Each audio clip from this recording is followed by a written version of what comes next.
Hey guys, what's up? Welcome back to my channel. So for today we are doing a full face, full coverage foundation routine for oily skin, textured skin in the summer. I don't think I've ever done like a full-on coverage routine, so we're gonna go ahead and get into it. Also, thank you so much to everyone that left their feedback on my April favorites video. Thank you for letting me know that you guys like that format. I was trying to do something different because I don't really do favorite videos that often, so when I do, I don't want to do the basic let me sit here and tell you what my favorite products are, because I mean, let's be real, sometimes I can get old. I have oily skin, I have textured skin, I have acne prone skin. I live in the south, it's humid, it's like 89 degrees out here, so 9 times out of 10 on a day-to-day basis in the summertime, I don't even touch foundation. I don't do it to myself because it's not worth it. I'll sweat in the salon as it's hot. It's just too much on my face. It doesn't feel good. However, there are those special occasions in the summertime where I go to parties or I go out and, I still want to have, my whole glam on. So this is my routine. This is what I do. I'm trying my best to also throw some drugstore products in here. Let me shut up and get into it. First things first, primer. Okay, so I have yet to find a primer for oily skin that is drugstore that will work for my skin. I have large pores, so that's basically my main concern. However, if you are someone that is oily and you don't mind pushing out a little bit of coin, Becca Evermatte, this is a travel size. Travel size is about $15, so we're going to use this. It took me a while to figure out how to use this. I was putting it on and rubbing it, and you can't do that because what happens is when you put it on and you rub it like that, it kind of balls up on your face. So you just have to take it and I just tap it into my skin. I will say this is definitely a primer that it'll keep you matte for a minute. I can say that I used it last summer and I was like, okay, cool. I can see your result with this. I think the only time that I would use a primer, again, like I said, hot summer nights, I'm going out, I'm doing something special occasions, I would throw this on my skin. And I'm just patting it in the areas where I get oily. You guys want to come in? Should I bring you in? You really want to take a second and just kind of analyze your skin. If you're someone that has any discoloration, dark spots, whatever it may be, you want to color correct first. The reason why you want to color correct, because color correcting will keep you from putting on way too much foundation. I feel like that's why a lot of girls end up with cake face, because they're trying to cover certain areas on their face. So instead of color correcting or just spot concealing, they just keep putting on all these layers on their face and it's makeup meltdown. That's the thing for oily skin.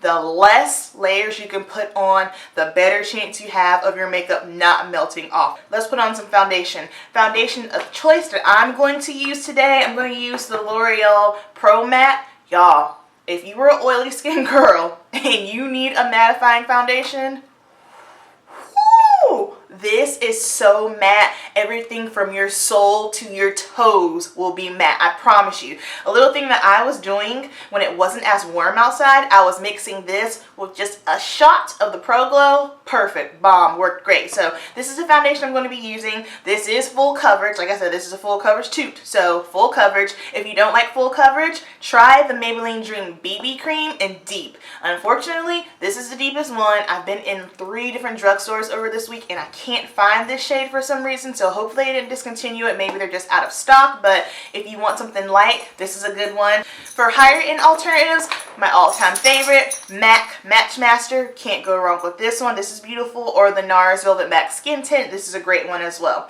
Alright, so I'm going to roll with the Infallible Pro Matte, and when you do this, put on the thinnest layer as possible. So when I put on my foundation, you're going to realize that I leave this under eye area blank. And the reason being is just simply because I don't want to put double up in this area. So think about it. If I put foundation on, then if I put concealer on and put powder on, there's going to be way too many layers in this area and it's going to get greasy really fast. So I'm using a Real Technique sponge. It is damp and I'm just going to dab this on my face. Now, you really want to make sure you are using a sponge. I would not recommend using a brush just simply because we want full coverage, but we want the thinnest layer possible, and a damp sponge is going to pick up any excess product. It's going to really keep you from going overload and getting too much foundation on your face.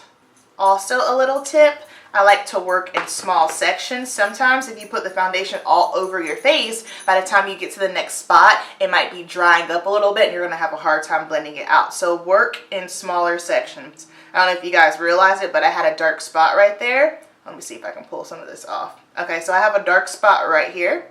So I'm just going to put the sponge there and it's covered. So that shows you how full coverage this foundation is.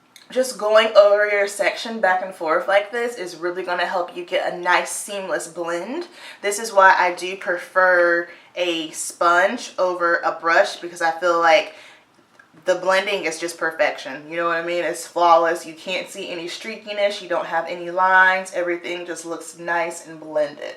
Alright, so now I'm still taking the sponge. I'm going to switch sides here and I'm just going to go over my face. And now we're just further blending out. So this is a pretty full coverage. And again, you know, everyone's needs are different. If it's even after you've color corrected and you've got your foundation on and you still feel like it's not enough coverage, hold on. Let's conceal first. Okay, so we left this area under the eyes blank. And we're going to pick up some concealer. I have two concealers here that I've picked up. I've got this Wet n Wild concealer. I know a lot of people have been talking about this one, the Photo Focus. Then I have my Ulta, just happened to have the shade for the NYX HD Concealer. Mine is CW 07.5. This was the deepest. Well, this was not the deepest. This was, I think, maybe the third. There's this one, and then there's two others. So shout out to NYX for having shades deep enough for women of color. I gotta open it. For some reason, I have not been liking the Tarte Shape Tape. I think I might do an updated review. I'm not exactly sure what has changed with it. I don't know if maybe when I bought it, it wasn't as warm. Maybe it's gonna be a product that just doesn't work for me when it's warm. But as soon as I can figure out why I'm not liking the way it looks on my face, I'll do an updated review.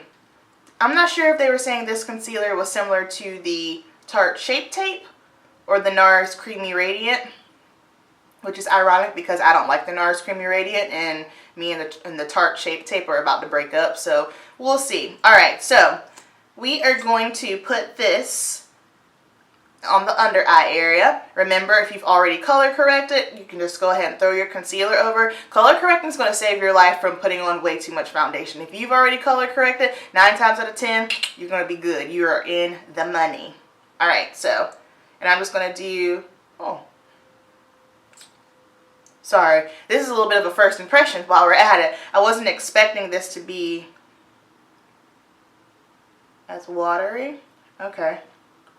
High-end alternative for concealer, you can do my all-time favorite, Kat Von D Lock It Cream Concealer. That's going to be a hit or miss. Either you're going to like it or you're not going to like it. So it's just going to really depend on your skin type and your under-eye situation. Now for my concealer, I do like to use this Real Techniques contour brush just because it's nice and dense. And let's see. It's way more radiant than I thought. Okay, so I can see why someone would compare it to the Nars Creamy Radiant Concealer. Okay, not bad. Not mad at it.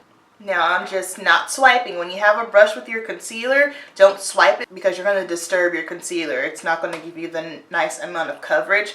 Awesome. Okay, so we're looking nice, matte, bright, and alive here. Now this next step is serious business. Serious business. I do not have a drugstore translucent powder. However, I have a couple of recommendations.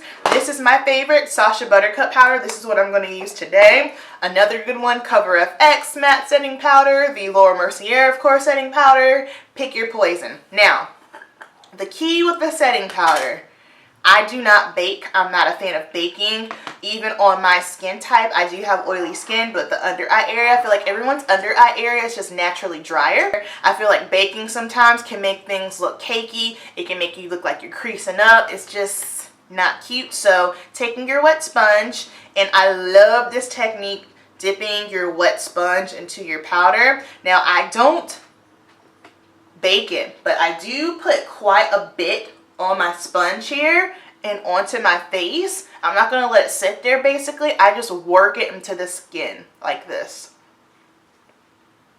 And then for instance on the areas where I feel like I get the most oiliest at, like my nose, I'll put more powder on there. So in the more oilier areas, it gets the most powder. If you are someone that does not have legit oily skin, do not do this. Don't put a bunch of powder on your face because you are going to be cakey. Promise. So again, just working in small sections. Oh, and for concealer, I did not use a concealer that was 2 shades lighter than me. I don't like the super bright under eye highlighted look. That's just my personal opinion. If you like that look on you, you go for it. Me, I'm just aesthetically, I'm just not a fan of it on myself. But if you like it, girl, you do it.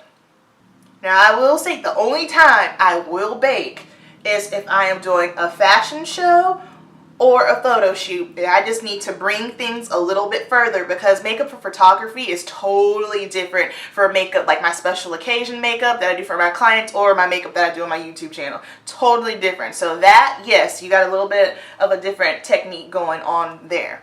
But just for everyday, this works. This works. Next up, we're going to be talking bronzer, blush, highlighter. I skip out on highlighter. We'll go ahead and address that right now. I have a natural radiance, a natural dew, a natural glow that will be pushing through in probably about 5 minutes or so. So I skip out on it. If I have on a full face of foundation. Now, here's the thing. If I don't have on foundation, if I just do like powder, if I just do concealer, I can throw a little bit of highlight on because I don't have to worry about my face looking super, super glowy because my face is oilier when I have foundation on. That's just the way it goes. That's just me. That's just my body chemistry. So I've noticed when I don't have foundation on, I'm not as oily. I'm still oily. Don't get it twisted. I'm just not as oily. So since I have foundation on, I'm going to skip out on highlighter. And I'm going to jump right on into some bronzer. I love CoverGirl Queen Ebony Bronze. Gorge. Let me find a brush. And also, I've noticed the bronzers that I use between this one and the Shea Moisture, they have a little gold flecks in them. So, I don't even really need to put a highlighter on. Just saying, because this is going to bronze me and give me a little bit of a glow. Bronzing and contouring, they're similar, but they're very different. As you can see, bronzing is more, it's not as precise. The technique isn't as precise. Whereas like if we were doing contour, then we want to draw nice straight lines, blend it out. With bronzing, you're basically just warming up your face, so you don't have to have that structure. It's just going to give you warmth and make you look more alive. Next up, blush. I like to use matte blush. If you are someone that's afraid of blush or just not too sure about it, you don't want anything too strong, I would highly, highly recommend the Maybelline blushes. Those are great. They're just enough pigment. Now, you can get a little overzealous with it if you keep swirling your brush in there, but one swirl, tap it off, and just put a little on. Perfect. I'm going to use this Too Faced Love Flush blush, and Your Love is King Love Flush blush. That's a mouthful. And I'm going to take my Real Techniques blush brush.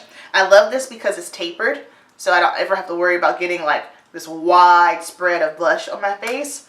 And I like to kind of start behind my cheek and just swirl up. And then to further blend, I'm just going to take a little bit more of a dense brush. Like this is it for me. We're done. No more. This is all that my face can handle. This is all she can do, okay? So let's say you've done all of this and you're like, woo, I'm cake face. This is where setting sprays come in handy. Okay, so my personal favorites, Mario Badescu Rose Water, Smashbox Photo Primer Water. If you're someone that's super, super anal about your oils pushing through, Kat Von D Lock-It. That's a mattifying one. Urban Decay has a mattifying spray. And Cover FX. I'm going to purchase that one soon. I really want to try that one, Cover FX. So if you're someone and you're just like, oh crap, I got too cakey, just spray a little spray on your face. Make sure you're using something that's not going to give you a dew. Like these are not dew sprays whatsoever. This is just going to help to give your makeup that more lived-in look and not, ooh, your casket sharp. Alright, so I'm just going to give my face a spray. That's one of my pet peeves, when people I'm just like, is that necessary? And it's like, yes, I know, do whatever you want, but I'm thinking, okay, how much did that cost you? A. B. That's totally unnecessary. See, you're gonna ruin your makeup because that's just too much. But you know what? Whatever. Let grown folks be grown folks. So I'm just gonna spray this on my face. And that's literally all that I need. I'm good. That's going to complete this full coverage, full face foundation routine. I hope this was helpful to you guys. I hope it was practical and user friendly. Those are always my main concerns for my channel in general. So let me know if you guys are going to try some of these tips. Let me know if it works for you. Let me know if it doesn't work for you. And also drop down below some of the things that you do, especially if you are an oily skin girl like myself. Alright guys, thank you so much for watching, and I will see you in my next video.